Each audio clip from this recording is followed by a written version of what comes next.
Hey coaches, for this video I'm going to talk to you about the program flow and science of our Circle T format. This is an overdrive format or a cardio format. This is a midline steady state. So basically we want to get the heart rate in that mid zone and hold it there the entire time.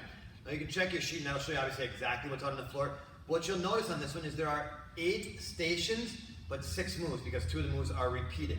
And those 2 moves are repeated in a very specific fashion. So when you're looking at your sheet, you'll notice that there's basically a station in every corner, and then there is a mirrored move down the center. So for example, it bear crawls here, whatever station is right in the middle, it's the same station right in the middle on that side, and then the same 2 stations will be mirrored in the middle of that quadrant again. So it's like a quadrant with a T in the middle, hence the circle T, because they'll travel in a circle, and there is a T in the middle where the station that's in this side of the gym is exactly the same on that side. So again, it's EQT drills, it'll be EQT drills over there, and then deck step jog steps and deck step jog steps, creating that T pattern.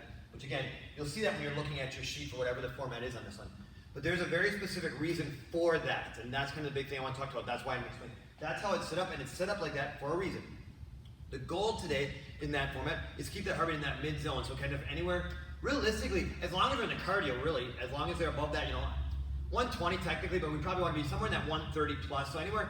The goal we would probably give them is somewhere between 140 and 150. Now again, that's a give or take. You might have people who tend to just be a little bit lower, and that can be affected by so many things. Their conditioning level, obviously someone with a higher level of conditioning will have to work a little harder to get their heart rate up on that. Someone a little bit less conditioning, their heart rate's going to come up a little higher faster.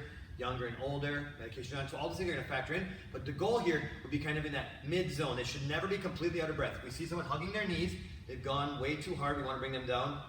On the flip side of that, if they are singing along with the music, and again, obviously we want them to have a great experience, but again, in that kind of RP, the rate of exertion and stuff, if they can sing along to the music, they're probably a little bit lower than we want. If they're completely out of breath, they're higher than we want. If they're at that place where they can talk but not sing and it's kind of breathless, that's what we're on. We're really looking for that kind of point of breathlessness. So, if in this station, for example, it pushes their heart rate way above that, when they come to this station in the T pattern, they're going to go a little slower and bring it down. On the flip side, if that station is something where it gets them a little bit slower, maybe it's farmer's walk, for example, and maybe they're just, the heart rate's dropped down a little bit.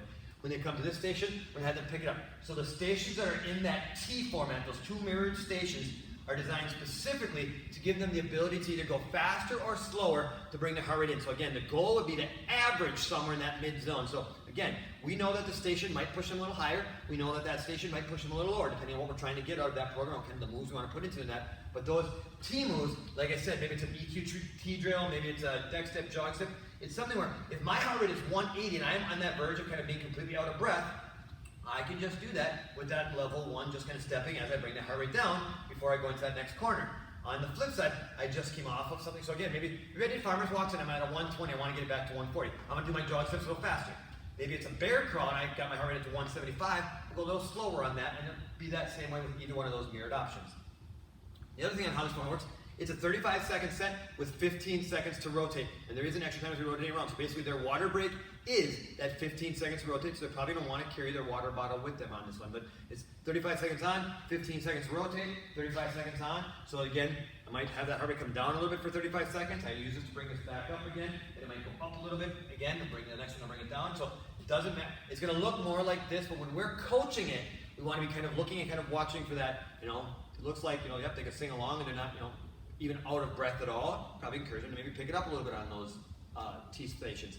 If on the flip side, we do see them hugging their knees, right? They got whatever. More than likely, we won't have red line moves programmed in this one, but again, the goal will be to be able to adjust that heart rate in that, and that's really important for us to coach. So when we're coaching on cardio days, again, a lot of it is that cheering and we're really encouraging, but that's kind of one of the things, if you were to, as far as our form correction or our technical part of this format, is that, watch that, if that person is completely out of breath. And so it's a great time to kind of, on strength days we'd say, how many reps are you getting? To ask them where their heart rate's at if they're wearing a heart rate monitor. If they're not wearing a heart rate monitor, go over there and just ask them a question and kind of see how they respond. You're like, hey Nick, how's those knees? They feel great. Then obviously my heart rate's way too high. On your side, go over there and I'm like, hey, how's it going? And I'm singing along, jam music, you got a little bit more? Yeah, all right. Again, pace that they can hold. And they're going to go around the gym like that 4 times. So the biggest thing on that is when they start getting in, the other thing you will notice is on that very first trip around, they're fresh, their heart rate may tend to be a little bit lower side of that midline. And by that 4th trip around, it may tend to be higher. So again, you may see people not only having to go a little bit slower on those things, but even going a little bit slower on that Circle T, they may find where their heart rate gets, into that upper side of that midline. Maybe they're in the 150, 155s. Again, that's okay because we know that cardiac drift is going to happen as we continue to go in that steady state.